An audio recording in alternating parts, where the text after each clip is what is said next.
سبق پھر پڑھ صداقت کا، عدالت کا، شجاعت کا۔ السلام علیکم ورحمۃ اللہ وبرکاتہ۔ بسم اللہ الرحمن الرحیم۔ الحمد للہ رب العالمین، والصلاة والسلام علی سید الانبیاء والمرسلین، وعلى آلہ وصحبہ اجمعین، اما بعد۔ مجھے آج اس عظیم الشان جامعہ میں آ کر بہت مسرت ہو رہی ہے، گویا کہ میں اپنے گھر میں آیا ہوں۔ یہ الگ بات ہے کہ میری یہ وزٹ پہلی نہیں ہے، اس سے پہلے بھی غالباً 10-12 سال پہلے میرا یہاں آنا ہوا تھا۔ فرق اتنا ہے کہ اس وقت حضرت مولانا حذیفہ وستانوی دامت برکاتہم کی موجودگی میں وہ آنا نہیں ہوا تھا، اور اس وقت تک ان سے کوئی ملاقات بھی نہیں ہوئی تھی۔ لیکن اس مرتبہ جو آنا ہے وہ ان کی دعوت پر اور ان کی موجودگی میں شکریہ ادا کرتا ہوں، ان کا بھی، ان کے برادر گرامی مولانا اویس کا بھی، اور سب سے بڑھ کر ان دونوں حضرات کے والد گرامی قدر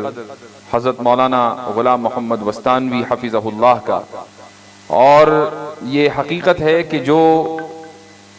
تناور درخت انہوں نے اس بے آب و گیاہ وادی میں لگایا تھا، وہ آج اتنا پھلدار ہو گیا ہے ماشاء اللہ کہ اس کے پھلوں کا ذائقہ دنیا بھر میں محسوس کیا جاتا ہے۔ میرا مختصر سا جو تعارف ہے وہ دراصل ایک خاص میدان میں کچھ سالوں سے کام کرنے کے حوالے سے رہا ہے، اور یہ اللہ تعالیٰ کا بے پایہ فضل ہے اس ناچیز کے اوپر کہ اس نے ایک خاص میدان کے لیے اور اس میدان میں کام کرنے کے لیے اس ناچیز کو قبول کیا ہے، الحمدللہ۔ اور اس میدان میں کام کرنے کے نتیجے میں جو تجربات حاصل ہوئے ہیں، ان تجربات کی روشنی میں ہم مکالمات کرتے ہیں، ملحدین سے، ایگنوسٹک سے، مرتدین سے گفتگو کرتے ہیں، اور اس گفتگو سے کچھ نتائج اور کچھ اسلوب ہم نے مرتب کیا، اور ہم کوشش یہ کرتے ہیں کہ مدارس اور اسی طریقے سے عصری جامعات کے طلبہ اور اساتذہ تک اس اسلوب کو پہنچائیں۔ یہ دور، جیسا کہ حضرت مولانا حذیفہ وستانوی صاحب نے ذکر کیا، یہ دور شکوک و شبہات اور شہوات کی کثرت کا ہے۔ بعض مرتبہ ایسا ہوتا ہے کہ ایک انسان الحاد کا راستہ یا ارتداد کا راستہ شہوات کی وجہ سے اختیار کرتا ہے، اور یہ کوئی نئی چیز نہیں ہے، اس سے پہلے بھی ماضی میں بھی ایسا ہوتا آیا ہے۔ کیا مدینے میں رسول اکرم صلی اللہ علیہ وسلم کے زمانے میں منافقین نہیں پائے جاتے تھے؟ یہ منافقین جو شرک ترک کر کے بظاہر اسلام میں داخل ہوتے تھے تو یہ اپنی شہوات کی بنیاد پر ہوتے تھے، اور وہ شہوت ایسی نہیں تھی جو اسلام میں ان کو گویا کہ شہوت پوری کرنے کی اجازت ہو، ایسا نہیں۔ ان کی شہوت یہ تھی کہ ہم ایک مین اسٹریم کا حصہ بن جائیں، اور ہمیں اس طرح کا تحفظ مل جائے جو مدینے کی مسلم آبادی کو ہے، اور ہم بھی سر اٹھا کر چلیں۔ یہ شہوت تھی، اور اس کو پورا کرنے کے لیے وہ اسلام میں آتے تھے۔ تو شہوت کی بنیاد پر ایک دین کو یا ایک راستے کو چھوڑ کر دوسرا راستہ اختیار کرنا یہ کوئی نئی بات نہیں ہے۔ آج بھی ایک بڑی تعداد ملحدین کی، ایگنوسٹکس کی، متشککین کی ایسی ہے کہ جو محض شہوتوں کی بنیاد پر اپنے گناہوں کو جسٹیفائی کرنے کے لیے وہ یہ راستہ چنتے ہیں، اور اس راستے میں بہت آگے نکل جاتے ہیں۔ مجھ سے اکثر یہ سوال ہوتا ہے کہ جب مرتدین سے آپ مکالمہ کرتے ہیں تو کیا یہ سب کے سب ایسے ہیں کہ جو دین کے تعلق سے شکوک و شبہات کا شکار ہو کر دین کو چھوڑ بیٹھے ہیں؟ کیا واقعی ایسا ہے کہ قرآن کریم پڑھ کر یا بعض احادیث کے ذریعے ان کے ذہنوں میں اعتراض جنم لیتا ہے، اور ان اعتراض کے تشفی بخش جوابات نہ پا کر وہ لوگ اسلام چھوڑ دیتے ہیں؟ ایسا نہیں ہے۔ ایک بڑی تعداد ان مرتدین میں ایسی ہے، more than 50%، کہ جو شہوتوں کی بنیاد پر اپنے جرائم اور اپنے گناہوں کو جسٹیفائی کرنے کے لیے خدا کا انکار کرتی ہے۔ ایسے بہت سے لوگ ہیں جو کسی ایڈکشن کا شکار ہیں، چاہے وہ ڈرگز ہو، الکوہل ہو یا پورنوگرافی ہو، اس طرح کے ایڈکشن کو، اب ظاہر ہے کہ یہ ساری چیزیں اسلام میں جرم اور باعث سزا یہ چیزیں ہیں اور باعث گناہ ہیں،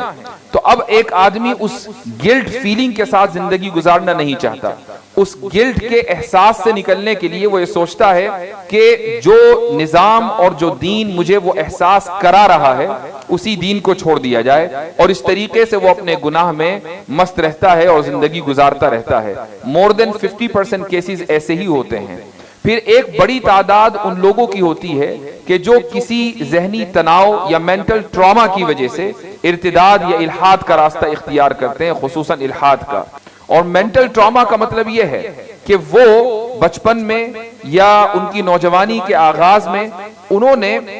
کوئی واقعہ ایسا دیکھا ہو یا ان کے ساتھ کوئی ایسا واقعہ ہوا ہو جس کی وجہ سے ان کے دل میں خدا کے تعلق سے نفرت پیدا ہو جاتی ہے، اور وہ یہ چاہتے ہیں کہ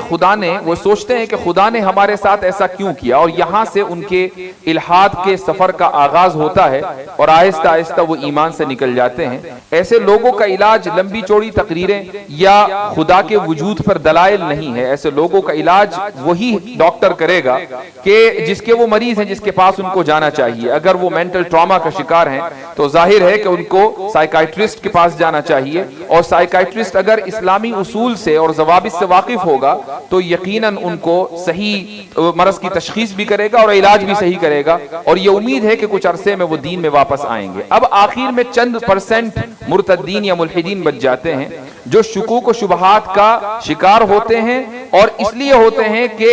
مثلاً ان کی فکر مغربی فکر سے متاثر ہے، ان کی ساخت پرداخت اور ان کی ذہنی تربیت ویسٹرن پیراڈائم کے اوپر مبنی ہے، اور اس لیے اس بنیاد پر جب وہ قرآن کو سمجھتے ہیں یا شریعت کو جاننا چاہتے ہیں تو انہیں ایسا لگتا ہے کہ ویسٹرن آئیڈیالوجی یا ویسٹرن پیراڈائم کچھ اور کہہ رہا ہے اور اسلامی شریعت کچھ اور کہہ رہی ہے، دونوں کے درمیان ان کو تضاد لگتا ہے، اور اس تضاد کی وجہ سے چونکہ ذہنی تربیت 18 سے 20 سال کا عرصہ انہوں نے اپنی زندگی کا اس پیراڈائم کے تحت گزارا ہوتا ہے، تو وہ یہ سمجھتے ہیں کہ جو اسلامی شریعت ہے یا دین کے اندر جو کچھ مواد اور مضامین ہیں وہ کم درجے کے ہیں، سائنس زیادہ بہتر طریقے سے چیزوں کی تشریح اور تفصیل کر سکتی ہے، اس لیے سائنس کی بات مانی جائے اور دین کو پس پش ڈال دیا جائے، اور یوں ان لوگوں کے الحاد کا سفر کا آغاز ہو جاتا ہے۔ میری خواہش تھی کہ میں آپ کے سامنے ایک سبق پھر پڑھ صداقت کا، عدالت کا، شجاعت کا، لیا جائے گا تجھ سے کام دنیا کی امامت کا۔ سبق پھر پڑھ صداقت